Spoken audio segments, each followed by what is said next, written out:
Ay! Pwede mong titigan dahan-dahan, palapit kang kat.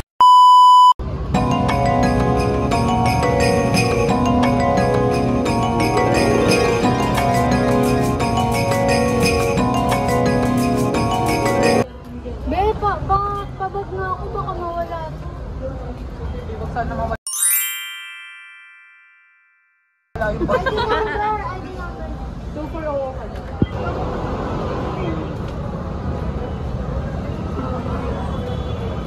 Sure.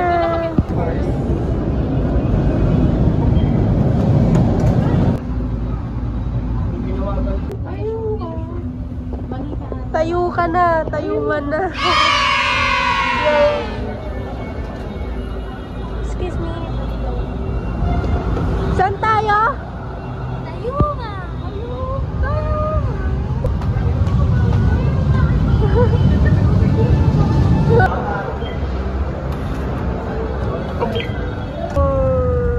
Egg pie.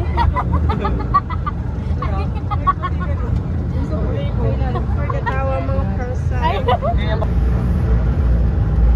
Espanya.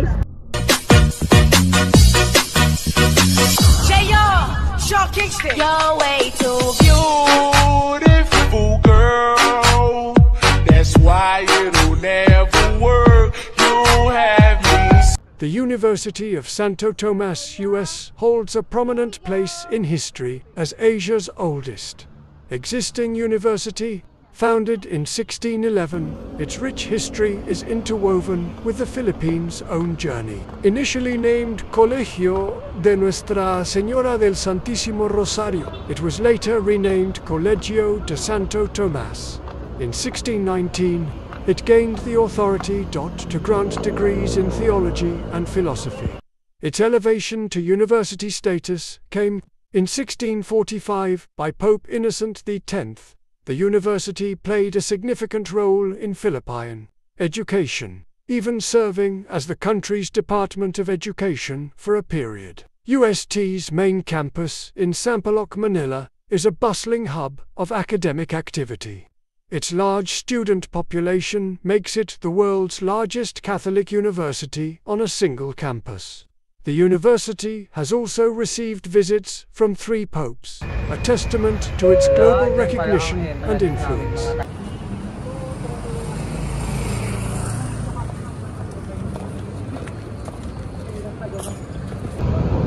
A day in our life na naragyag pumasok sa UST. Bono is eating lanzones. Mga kawawa.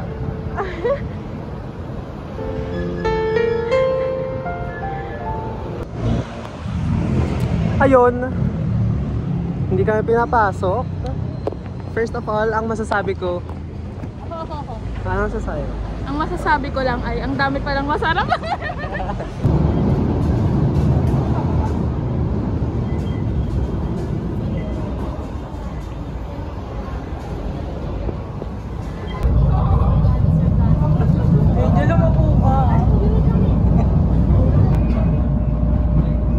Grabe yung hinto kung kailan ako nag-video. Nakita na tayo sa Blooming Trees.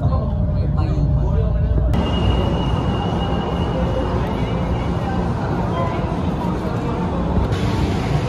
Ayan, currently waiting for a jeep.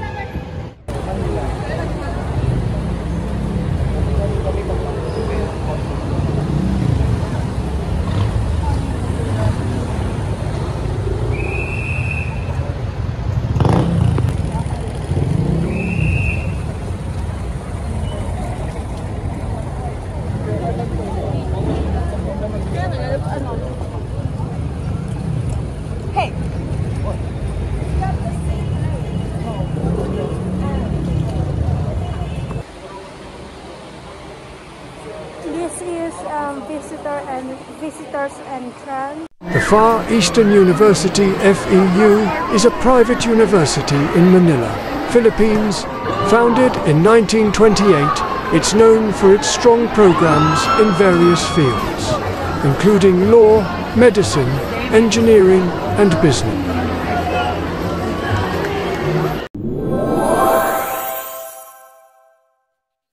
So first, what's your name in course? My name is Roxanne Salaguste, Bachelor of Science in Medical Technology. Miguel Marie P. Ramos, BSMT. Mel Denise Villas, BSMT. So for our first question, what made you choose FEU for your studies? First po, my mom is an alumni and ano pa ba? I heard a lot about this campus po na meron daw magandang campus life. And so super accepting sila sa LGBT community. And ayun. Actually, transfer na po kasi ako. This wasn't my first option. And nung lumipat kami sa Manila nung best friend ko, dito yung pinili namin. First, yung sa akin kasi, yung sister ko is currently studying siya dito. 3rd year na siya. So, ayun. Second reason, di napasa ng UST, kaya bagsak ng FEU. So, our next question is, what's your favorite spot on campus and why? Library po kasi malamig. Okay. Sa library po kasi peaceful siya, tas marami ka talaga makikita natutulog doon. So, makakatulog ka din. Tas ang lamig pa. So, ako po sa pavilion kasi I like watching po yung mga nag-volleyball doon. Basta kahit anong sports. Ayun, peaceful din naman siya and natural air. Kasi yung aircon. So do you play volleyball? Hindi po. Iba ko lang, entertaining Baka yung mga nanonood. Apo. You enjoy yung mga play. Charot. So for our last question, can you share a memorable experience or moment during your time at that? Memorable experience. Ayun po siguro yung time na memorable na experience sa akin is siguro yung hindi pa ako student actually, pero yung nag-exam ako kasi sobrang, hindi siya kasing laki ng UST pero like na love at first sight ako sa kanya kasi hindi ko in-expect na ayun yung loob ng campus and natuwa ako na naramdaman ko agad yung pagiging accepting ng community and ayun, nakapasa. Siyempre, best experience siya, memorable. Favorite memory? Yeah. Memorable memory ko sa PU is yung Pasko sa PU kasi madaming ilaw and then may fireworks. Then may kumanta nun eh. Yan. Then, ang favorite ko pa is yung nag-pulse fit kami, which is sumayaw lahat ng mga student ng pat fit sa gitna. That's all. Yung sa akin, I have two. Yung una is yung Tetak Tams, which is yung concert mo sila, Maki and everything. Tapos may pa-fireworks talaga sila. Sino pa yung nag-perform doon? Hindi kayo nanood? Ay, okay. But si Maki lang kasi nandun eh. Si Maki rin natatandaan ko nandun. December Avenue ba nandun? Feeling ko sila din eh. Basta maraming bands na nag-perform that time, so memorable siya. Yung second ko is si Pasko sa PU. Ayun nga, first ever lightning, Christmas lightning sa FEU, CM. Tapos, nag-perform din kasi ako that time, so memorable. So, di ba? wala na po. Thank you so much. Thank you po sa time nyo. Thank you. The University of the East UE is a private university located in Manila, Philippines.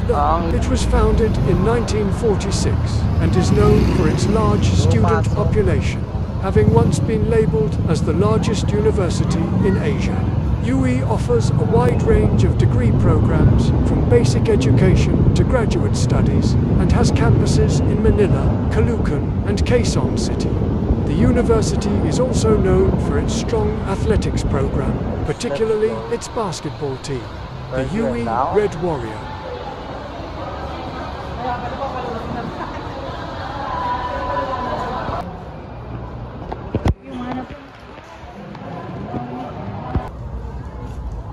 Yes.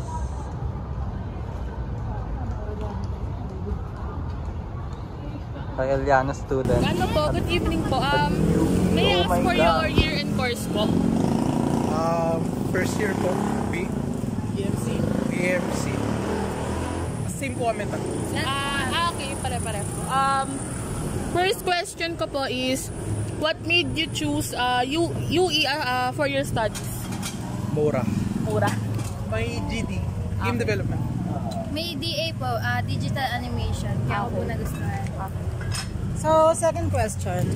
Can you share a memorable experience or moment during your time at UE? Meron ba? Wala pa po. First year pa lang po kami. Okay First year pa lang. Wala pa pong memorable na. Okay po. So, Last question na lang po. What's your favorite spot po inside the campus? Inside? Apo. Classroom. 817. Pag CR. CR. Okay, thank you. Thank you po.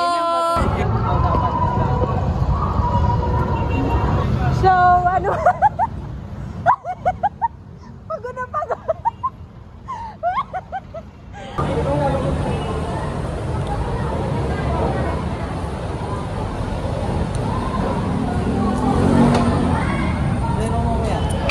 Arellano University began as a law school and expanded its curriculum after World War II, eventually gaining university status in 1947. It operates 7 campuses across Metro Manila, with the main campus located at 2600 Legada Street, Sampaloc, Manila. The university's athletic teams are known as the Arellano Chiefs and compete in the National Collegiate Athletic Association. And good evening. So we just have a few questions to ask you. First is, what program are you enrolled in and what inspired you to take this strand? We're currently in STEM strand. Na-encourage po ako na pumunta mag-aral ng STEM na strand dahil sa course ko po na kukunin in college. I will be a nurse po. So, yes. For me naman po, the reason I chose STEM because sabi po nila, versatile daw po. Marami ka pong makuha na course kahit di po align. Yun lang po. Next question is, what tradition or parts of Arellano are you most proud of? I can say that being a Chiefs here in Arellano University. I guess events. Yeah, since I'm part of the Senior Student Council, ang pinaka nagustuhan ko sa mga estudyante here na culture ng mga nasali na sa mga culture ng mga upcoming students here is yung pagiging attentive and especially yung pagiging productive in terms of academics kasi lahat sila nakikita namin na nag-work hard and napapasa yun sa mga bago pang mag-enroll here in Arellano. For me, the same, events and programs. Because it's fun and masaya siya. Pero yun nga, minsan di pinapayagan kasi ayun, di pinapayagan. Okay.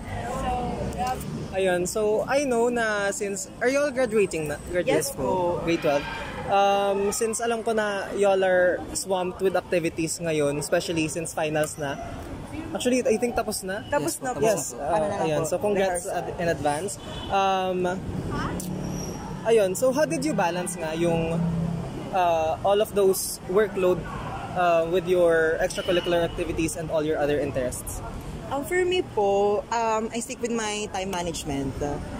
Ginagamit ko na rin po to since nung grade 11 pa ako, since kasali na naman po ako sa org ng last year.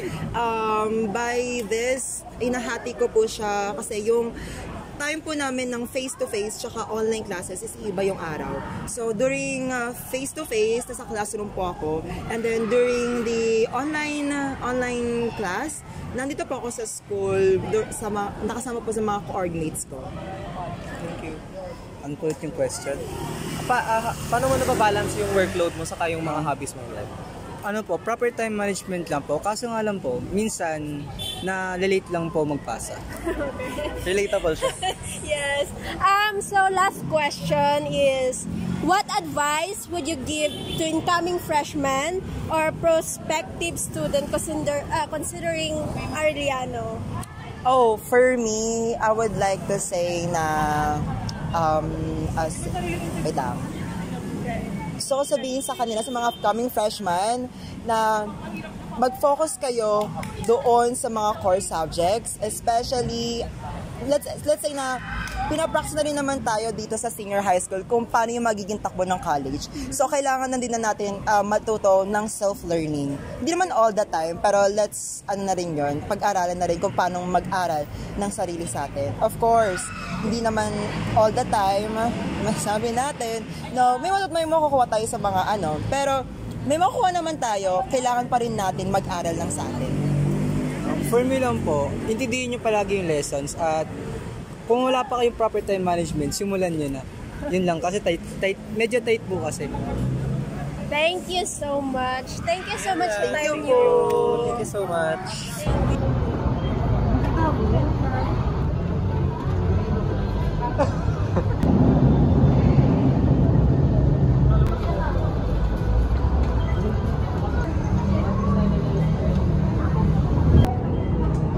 Shipping sa amin niya ba yun na bayad? So, we're going now.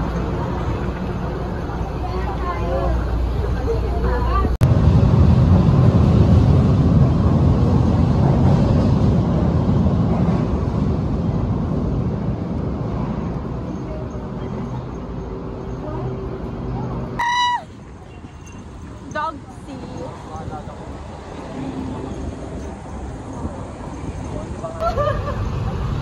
Okay, turn right.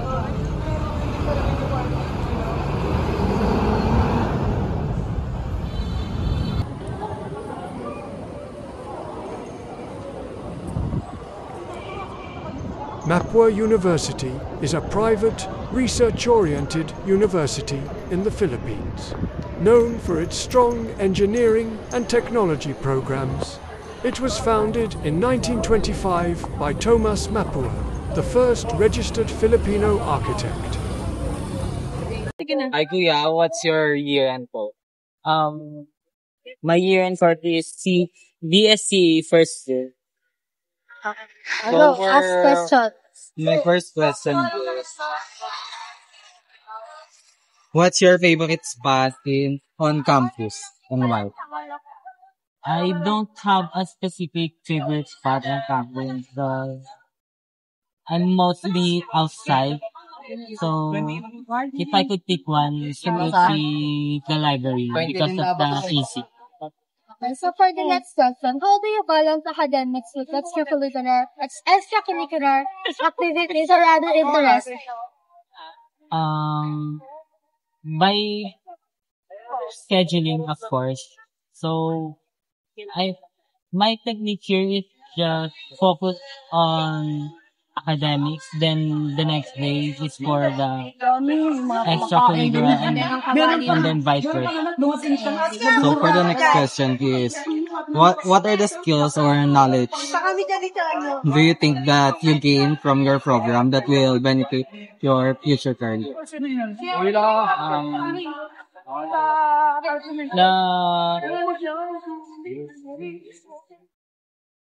Question na.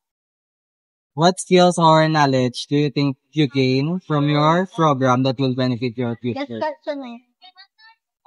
In the CE course, we have there a course about leadership and about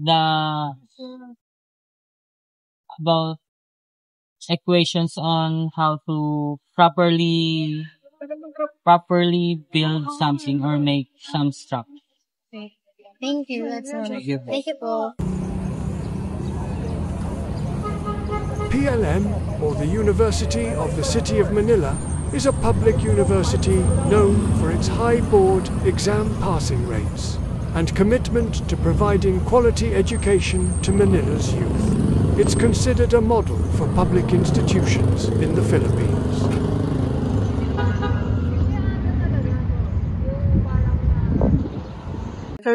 So, what's your year-end course? BSc 1.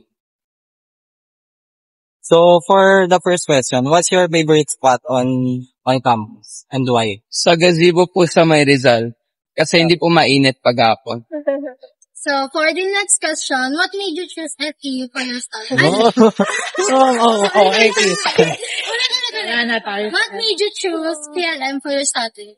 Bakit niya pinilit ang PLM para Ikaw ba? Ba't ganun Para sa akin naman kasi yung convenience, hindi na namin kailangan isipin yung tuition namin. So, Kasi dito lang rin po ako dito lang ako nag-apply. then, what program are you enrolled and what inspired you to pursue this course? Pareho kami enroll sa electrical engineering. First year kami pareho. Na-inspire ako sa engineering kasi bata pa lang ako, surrounded na ako ng mga engineer. Yung mga tita ko, mga engineers. Thank you po. Manila Central University, NCU, is a private, non-sectarian, stock basic and higher education institution. Located in Caloocan City, Metro Manila, Philippines, it was founded in 1904 by Dr. Alejandro M. Albert, and it's known for being the first pharmacy school run by Filipinos and the first nursing school to offer a 4-year Bachelor of Science in Nursing program in the Philippines. Party on you,